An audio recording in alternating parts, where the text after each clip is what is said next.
যাদের টাকা পয়সা নাই, যাদের হাতে টাকা একদম কম আছে তাদের জন্য আজকের ভিডিওটা। এই যে দেখতে পাচ্ছেন আমার হাতে যে মোবাইলটা আছে এটা কিন্তু ওয়াই5। এটার কি হয়েছে, এলসিডিটা চলে গেছে, শতানি করতে করতে হাত থেকে পড়ে এলসিডিটা চলে গেছে।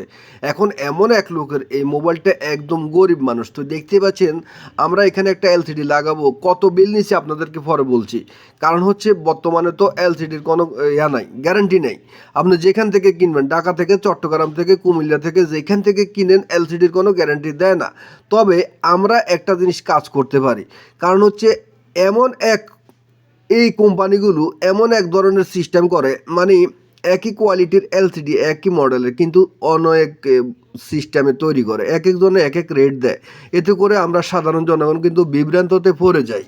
এক জায়গায় গেলে বলে 1500, এক জায়গায় গেলে 2000, এক জায়গায় গেলে 1300, আর এক জায়গায় গেলে 5000। ওই ধরনের বিভ্রান্তর কারণে কাস্টমার কিন্তু চিন্তা করে কিরে কোনটা এলসিডি বালা, যেটা দাম বেশি কইছে এটা বালা না যেটা কম দাম কইছে এটা বালা। এই জিনিসটা আজকে ক্লিয়ার করে দিব যারা এই ধরনের বিভ্রান্তিতে পড়েন। কারণ হচ্ছে আপনাকে বুঝতে হবে, আপনি একটা জিনিস আমাদের দেশে চালের কোনো অভাব নাই, কথা বুঝছেন নি।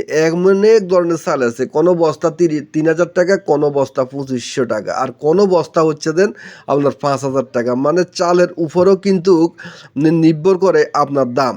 ঠিক এলসিডির ক্ষেত্রেও কিন্তু এরকম, এলসিডি যত আপনি ভালো কিনবেন, যত ভালো কোয়ালিটির কিনবেন, ততই কিন্তু এলসিডির দাম বাড়বে, কথা বুঝছেন নি। আপনি মনে করেন না যে আপনি কম দামি একটা এলসিডি কিনলেন, আপনি এটা লাগাইলেন, আপনি অরিজিনাল মানে দামিটার মতন আপনি এটার কাজ করবে, এটার দামিটার মতন এটা সুন্দর চলবে না, এমন কোনো ব্যাপার নাই। কারণ হচ্ছে যত কম টাকা ততই জিনিসটা দুর্বল হয়। এখানে 50 টাকা 100 টাকার বেশ কমের কারণে কিন্তু আপনি ঠকে যাচ্ছেন। আপনি চিন্তা করছেন 50 টাকা কম দিয়ে আমি আরেক জায়গায় পাইছি, এইটা আপনি ঠকছেন। নিজেকে যত চালাক মনে করবেন ততই কিন্তু আপনি ঠকবেন। তাই আমি আপনাকে বলবো, আপনি যে জায়গায় চাইবেন এলসিডিটা ভালো এলসিডিটা লাগাইতে বলবেন। লাগানোর পরে আপনি কি করতে পারেন, 50 টাকা 100 টাকা কম দিতে পারেন। কারণ হচ্ছে একটা এলসিডি লাগাইলে একজন টেকনিশিয়ান কিন্তু 2000 টাকা লাভ করে না, উদ্যোজনে 200 বা 300 টাকা লাভের মাধ্যমে একটা এলসিডি লাগায়। আপনি চিন্তা করেন এই এলসিডি লাগানো অবস্থা কিন্তু একটু বেশ কম হলে টেকনিশিয়ানের কিন্তু 1500-2000 টাকা লস জাগার শেষ। কারণ হচ্ছে আপনাদের লাভ করছে কত, 200-300 টাকা। আপনারা তো মনে করেন আতি গোয়া লাভ করি এত মনে হয় বিল্ডিং করে আর কেন না। অনেক টেকনিশিয়ান দেখা যাচ্ছে কোনো মাসে 2-3টা এলসিডি জরিমানা দিতে আছে।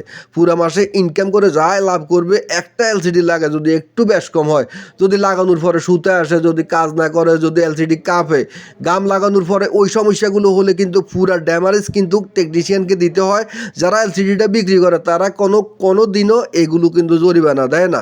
আমি অনেক সময় দেখা গেছে কি একটা এলসিডি আনছি, আনার সময় একটু কোনা হালকা লাড়া খাইছে, মানে হালকা চাপ খাইছে, আর কাজ করে না সুতায় গিয়ে।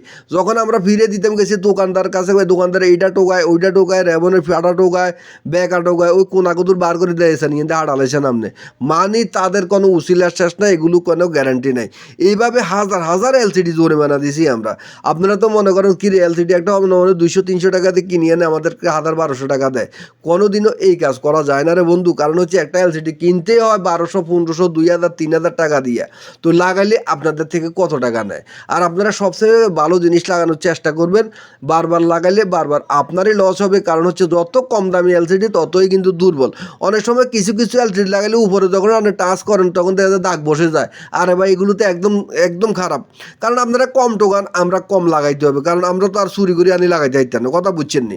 তাই আমরা যতই প্রাইস কমাই রাখি না কেন, আপনাদেরকে আমরা সুখী করতে পারবো না, খুশি করতে পারবো না। আপনারা সব থেকে দারুণ হলো আপনারা এগুলো যাচাই বাছাই করে তারপরে একটা টেকনিশিয়ানের কাছে যাইয়ে ভালো এলসিডি লাগাবেন। ধন্যবাদ।